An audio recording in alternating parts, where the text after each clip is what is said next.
And now we're going to go ahead and put the rest onto the foil here. And I mean, as you can see, this is all barbecuing out. So if you want to make bigger portions or single portions for each person, you know, that can be cute too. You can put it all into separate little foils if you're having friends over and a little barbecue in the backyard, a little backyard party or something. And I'm going to show you a little trick here as soon as I get this last bit in. Scoop the rest of this here.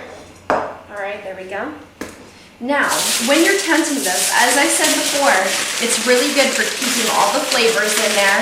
It's really good for getting those potatoes done nice and fast. But let me show you the other thing. It's a really nifty little trick that I realized after a trial and error. When you turn these upside down, this is going to create a barrier between the potatoes and the grill. That way the potatoes right here at the bottom don't get burnt, as the potatoes right here would.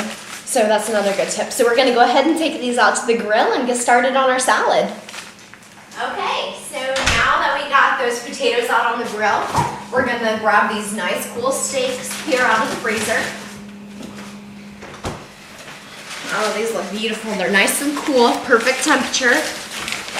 All right, we have those. And now we're ready to do these tomatoes here as well. All right, so we have our beautiful fillets here. We're gonna go ahead and take these off of the paper. Set them right there. Now what I'm going to do with these is cut off a little bit of that excess fat. We wanna make sure that we're really impressing our little someone special tonight. So we're gonna go ahead and cut all this off. Who needs all this crappy fat there? So look how much better that's looking already. Appearance can be a lot when you're trying to impress someone with a certain dish.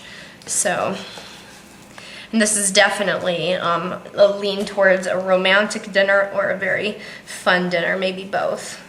So you want to make sure, don't get rid of any of that meat. That meat is very special. Fillets can be very pricey, so you want to make sure that you're getting just on the edge there and you're just getting that fat off.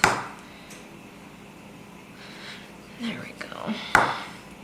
Right there along the edges. That's enough. You can just start pulling it. Pull some of that off there. Don't be afraid to, like I said before, get your hands a little bit dirty. That's fine. Get right in here. Get a little bit tricky right in here. Stuff comes off fairly easy though. So that's always nice. There we go. Let's take off a little bit there. And these are looking much better already, very meaty. So now what we want to do is we're going to put the oil on here. Just cover these in oil.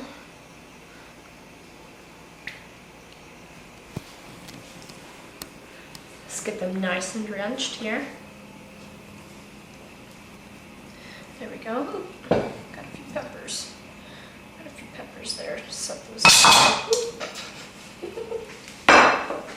So what we want to do now is just kind of rub these steaks around in this oil. I love cooking with my hands, and it's definitely the way to get it the most thoroughly done. You can't be afraid to touch the meat. You just have to make sure you get it all the way rubbed in here. Now we're going to go ahead and put in this pepper. I got a little bit more pepper here.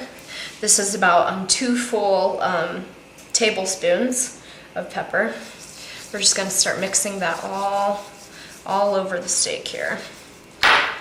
This looks good. Start mixing it all over.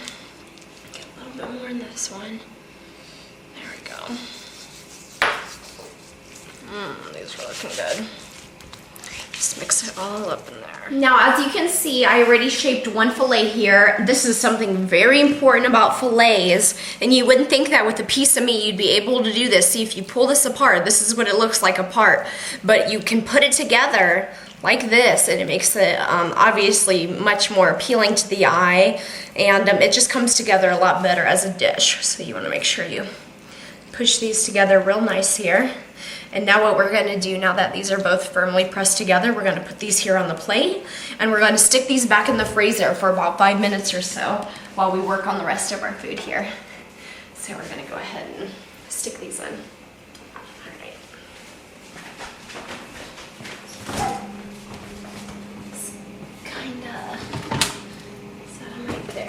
Perfect. All right.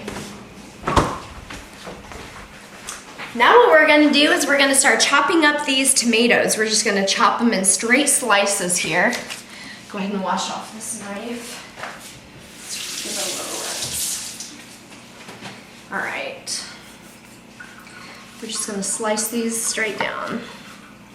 Now here we have our little secret to my grilled tomatoes. So what you want to do is you only want to cut them in halves like we have here. You don't want to cut them in slices. That's a big mistake people make.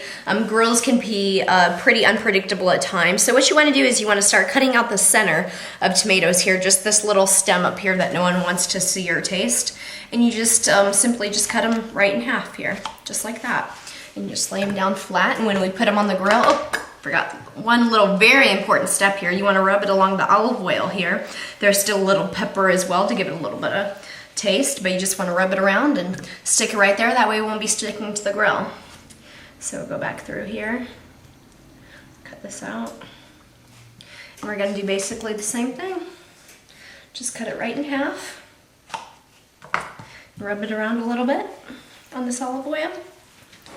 And right there we go. And voila, you have tomatoes ready to be grilled and they won't stick and they'll taste great. Now before we put on our steaks, we're gonna go ahead and start with the spinach salad that we have going on. As you can see, I already rinsed off the spinach, so it's looking very nice and fresh, just got rinsed off. Right here we have the prosciutto. So I'm gonna start chopping this up. As far as the goat cheese goes, that's in the freezer right now. It's hardening up a little bit. You can see what we're gonna do with that next. So I'm just gonna keep chopping this. Over here we have a pan that's already been filled up with oil, and we have that on about medium heat right now. So I'm just gonna finish chopping this up. I've already chopped it up pretty finely, and we're gonna go ahead and add this. It's very similar to bacon. All bruschetta is cured ham. So we're gonna throw it in here, and we want it to cook until it's browned. Very similar to bacon here. So we're just gonna get all of this in here.